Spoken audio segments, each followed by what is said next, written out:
সন্দেহভাজন ব্যক্তিরা যেন সীমান্ত পার না হতে পারে সেজন্য তাদের পাসপোর্ট সংগ্রহ করে পাসপোর্ট ব্লক করে দেওয়া হয়েছে। আপনারা সকলে অবগত আছেন, গত শুক্রবার অর্থাৎ 12 ডিসেম্বর দুপুর আনুমানিক 2টা 25 মিনিটের সময় রাজধানীর পল্টন এলাকার বক্স কালভার্ট ডিআর টাওয়ারের সামনে মোটরসাইকেল আরোহী কতিপয় দুর্বৃত্ত ইনকিলাব মঞ্চের মুখপাত্র জনাব উসমান হাদির উপর ন্যাক্কারজনক হামলা চালায়। এতে তিনি গুরুতর আহত হয়ে বর্তমানে রাজধানীর একটি বেসরকারি হাসপাতালে চিকিৎসাধীন রয়েছেন।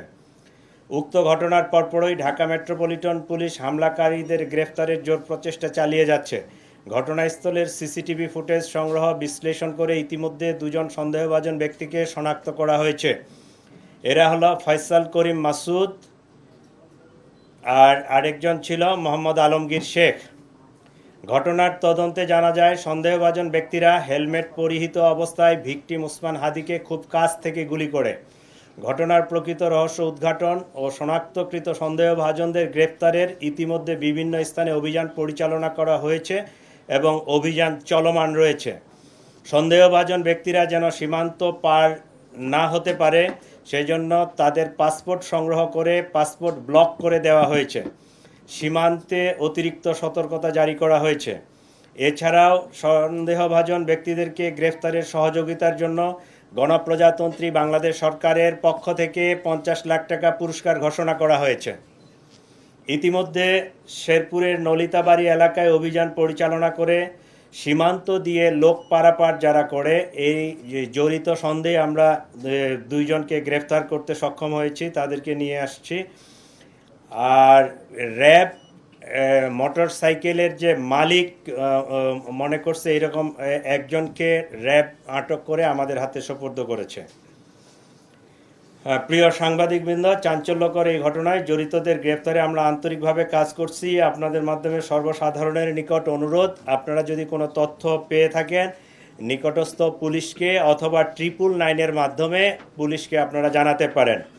আপনারা আরও জানবেন যে সেই অপারেশনের দিনে যে মোটরসাইকেলটি ব্যবহৃত হয়েছিল এটা আমরা উদ্ধার করতে সক্ষম হয়েছি।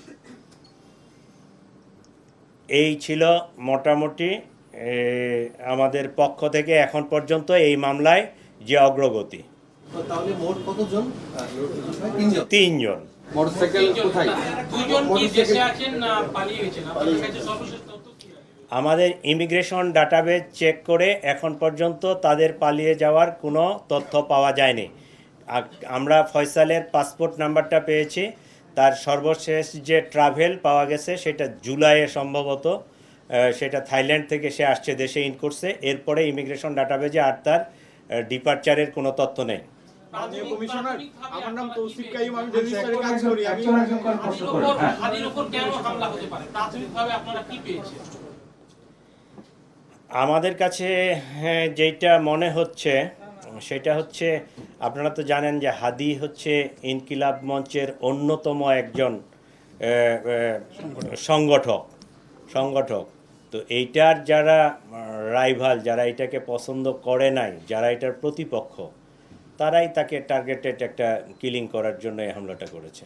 এই ঘটনায় কোনো মামলা হয়নি এখনো?